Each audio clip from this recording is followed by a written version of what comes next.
Details చూద్దాం. Betting apps ప్రమోషన్లకు సంబంధించి 29 మంది టాలీవుడ్ సినీ సెలబ్రిటీలు కంపెనీలపై ఈడీ కేసులు నమోదు చేసింది. సినీ నటులు విజయ్ దేవరకొండ, రానా, మంచు లక్ష్మి, ప్రకాష్ రాజ్, నిధి అగర్వాల్, అనన్య నాగళ్ల, శ్రీముఖితో పాటు పలువురిపై సైబరాబాద్ పోలీసులు ఎఫ్ఐఆర్ ఆధారంగా ఈడీ విచారణ జరపనుంది.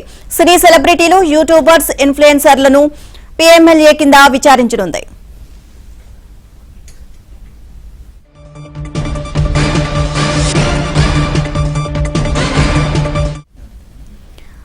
చట్ట విరుద్ధ యాప్లను డౌన్లోడ్ చేసుకోవాలి అంటూ సెలబ్రిటీలు, సోషల్ మీడియా ఇన్ఫ్లుయెన్సర్లు విస్తృతంగా ప్రచారం చేశారని ఆరోపణలు ఉన్నాయి. ఇందుకు వారు భారీగా కమిషన్, పారితోషికం తీసుకున్నారని పలువురు పోలీసులకు ఫిర్యాదు చేశారు. ఈ యాప్ల కారణంగా అప్పుల పాలై అనేక మంది ఆత్మహత్యలు చేసుకోగా చాలా కుటుంబాల్లో ఆర్థిక సంక్షోభం నెలకొంది.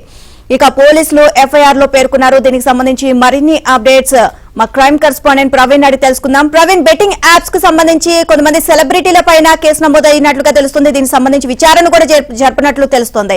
సో ఓవరాల్ గా అప్డేట్స్ ఏంటి?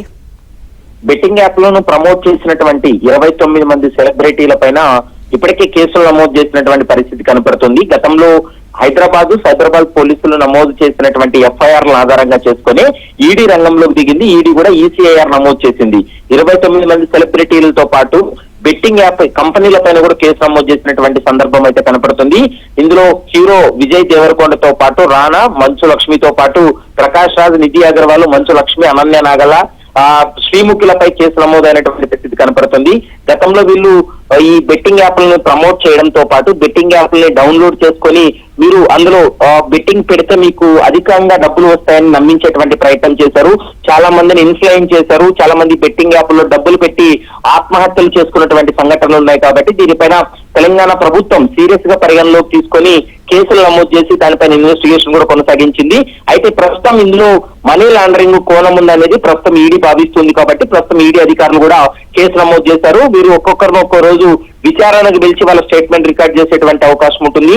వీరి ద్వారా ఎవరైనా సూసైడ్ చేసుకున్నట్లు విచారణలో వెల్లడైనట్లయితే వారిపై చర్యలు తీసుకునేటువంటి అవకాశం అయితే కనపడుతుంది. Right, thank you Praveen.